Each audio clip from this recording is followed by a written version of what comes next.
Toujours dans votre acte du jour suñ ko jógee dañuy dem fële ca TFM plateau Jakaarlo fekk ji fa le rappeur Malal Tall membre du mouvement Y'en a marre ginnaaw nag bi nga xamante ni daal defal nañu une pertinente analyse jëmale ko daal ci régime bi nga xamante ni Pastef moo fi nekk jamono ji ci bopp réewu Sénégal ak li nga xamante ni liggéey woon nañ ko askanu Sénégal ci diiru fukki at bi ñu nekkee ci opposition lépp lu soxal seen ay discours yoo xamante ni ñu ngi ko doon wax démb ba askan bi daal leen topp am yaakaar am espoir daal di koy teg ci seen ndodd est-ce que tey bi ñu ñëwee ci bopp réew mi noonu la ñu doxale en tout cas nañu déglu ci la pertinente et brillante analyse de Malal Tall Fou Malade.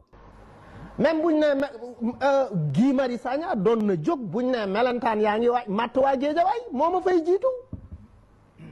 na attention woo leen sapeur pompier melentaan yaa ngi matt waa Géejawaay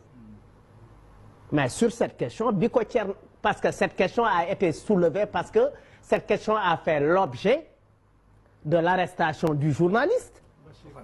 À partir de ce moment les députés devraient s'autosaisir loolu c'est une question donc beneen affaire bi mais beneen affaire mooy lan mooy urgence bi et puis une dépense on la place en termes de priorité est-ce que octroyer des voitures aux députés est 10 000 fois est plus prioritaire que fay bourse étudiants yi est-ce que moo gën a prioritaire ñu régler la question du paiement des salaires de certains enseignants qui sont allés à Noël qui sont allés en vacances sans salaire est-ce que c'est une priorité par rapport effectivement problème mu gerte bi actuellement gerte lan la ñi koy bay fu ñu nekk ñu ngi ci àll bi les politiques publiques sont absentes à l'intérieur du Sénégal am na ñoo xamante ne ils ne peuvent compter que sur leur récolte si l'État n'intervient pas vite c'est la famine xiif mar rafle et cetera beneen affaire bi ci topp mooy mission Assemblée nationale lan la c'est de contrôler mais donc il faut une transparence dans les procédures il y a une opacité manifeste et cette opacité là il faut la dénoncer jub ça ne correspond pas avec le jubal jubanti maintenant man suñu problème mooy quelle est la valeur d'une promesse politique au Sénégal lan mooy quelle est la valeur d'une promesse politique keroog dama toog di seetaan France 24 xawma accident moo am mais c'est le ministre de l'Intérieur xawma des Transports qui est sorti taxaw def communiqué wax mais fii bu doon loolu la c'est pas le ministre qui sort est-ce que tu vois en fait comment da ngay France da ngay dugg métro bokk ak ministre métro ils prennent les transports en commun ils marchent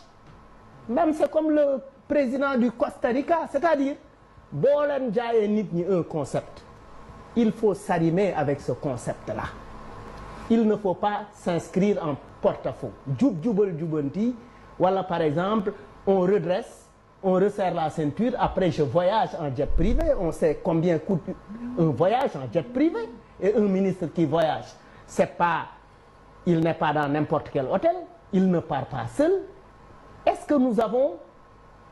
avons même une information sur ce que coûte le voyage en jet privé du premier ministre on n'a pas donc en fait dafa mel ni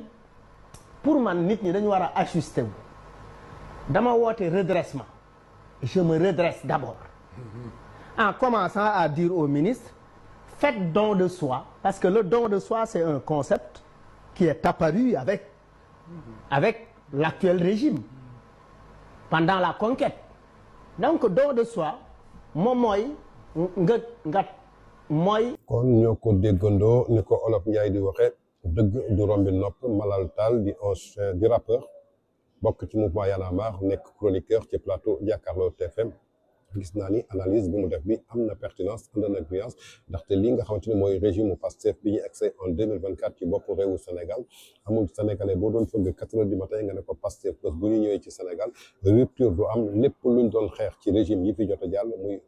APR di PDS di PS dootuñu ko gisati kon lu raw loolu la ñuy gis kenn du ko gis fii ndaxte lii nga xamante ni moom lañ doon jaay Sénégalais muy rupture maanaam changement de système tey jii gis nañu rupture amul dara loo xamante ni gis nañ ko fi lu ko waral nag tey jii fi Sénégal toll ak fi ñu yóbbu Sénégal ci crise bu profonde bi nga xamante ni ndaw yi toppoon seen ginnaaw amuñu xëy marchand ambulant yi tey la ñu gën a torox jakartamaan yi tey la ñu gën a torox feebar faju tey nga gën a torox étudiants yi tey la ñu gën a torox taxaw fii di xeex seen bourse ñu gis un président de l'Assemblée nationale taxaw ne dafay jëndal ay députés des voitures à 54 millions moom ci boppam mu jël enveloppe 200 millions pour jëndalee ko boppam benn berline boo xamante ni amul benn njëg Sénégal kon yaakaar naa ni tey jii fi Sénégal tollu priorité yi feneen la nekkoon ci ay bourse de sécurité familiale ci bourse étudiants yi la nekkoon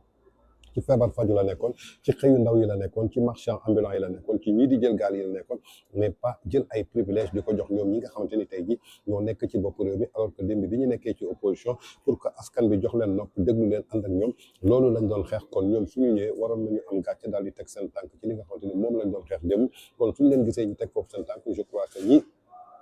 mooy désespoir boo xamante ni askanu Sénégal am na ko ci ñoom donc du lii lañ doon rêvé ci ñoom du lii lañ doon gis ci ñoom kon mbaatu rupture dañ ko doon wax rek doon ko naxee askan bi waaye ba ñu eggee ci bopp ci réew yi gis nañu lu gën a yées li nga xamante ni moom lañ doon kaas ñoom loolu la ñuy dund di ko dundaloo askan bi kon tey ji lii gàcce la ci Sénégal gàcce la ci ñoom gàcce la ci ñi doon xeex ak ñoom ba noppi tey ji waroon nañu sóoraale 86 personnes yoo xamante ni jot nañu ñàkk seen bakkan lu tax ñu ñàkk seen bakkan ci discours bi nga xamante ni moom la ñu bëggoon fekkee te yàlla dogal fekkeewuñu ko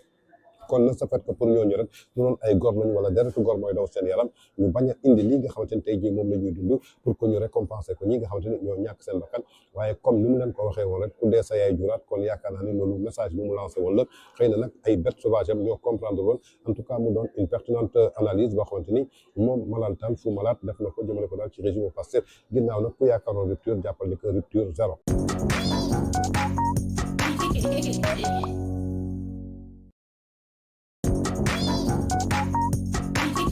Hey.